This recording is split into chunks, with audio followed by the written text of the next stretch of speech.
Pertanyaan yang pertama. Serikat pekerja mempunyai dua tujuan, diantaranya adalah keamanan serikat kerja. Sebutkan 5 kemungkinan keamanan serikat pekerja. Yang pertama adalah perusahaan tertutup atau closed shop. Yang kedua adalah perusahaan serikat pekerja atau union shop. Yang ketiga adalah perusahaan agensi atau agency shop. Yang keempat adalah perusahaan preferensial atau preferential shop. Dan selanjutnya adalah perjanjian pemeliharaan keanggotaan. Pertanyaan kedua. Jelaskan mengenai Undang-Undang Relasi Tenaga Kerja Nasional menurut Wagner, yaitu hukum yang melarang jenis praktik tidak adil tertentu dan mengatur pemungutan suara rahasia dan aturan mayoritas untuk menentukan apakah karyawan sebuah perusahaan ingin membentuk sebuah serikat pekerja. Pertanyaan yang ketiga.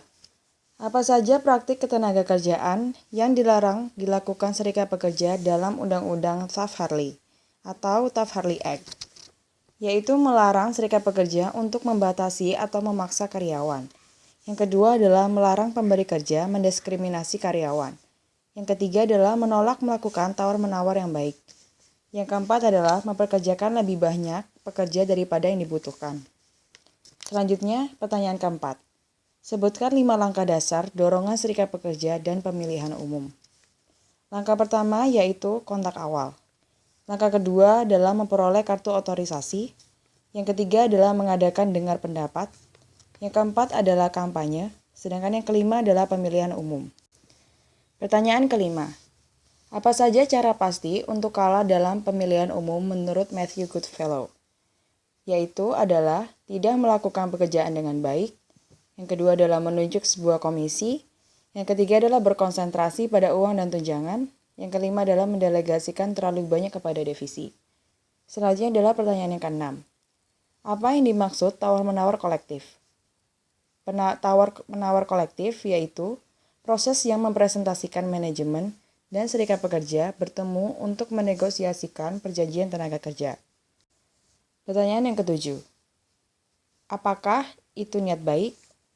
Jawabannya adalah tawar-menawar dengan niat baik atau good faith bargaining adalah landasan hubungan tenaga kerja manajemen yang efektif.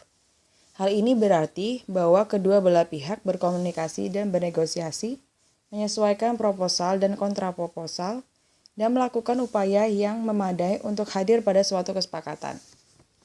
Yang kedelapan adalah, sebutkan kategori komponen yang menjadi subjek tawar-menawar yang ditetapkan oleh Undang-Undang Tenaga Kerja.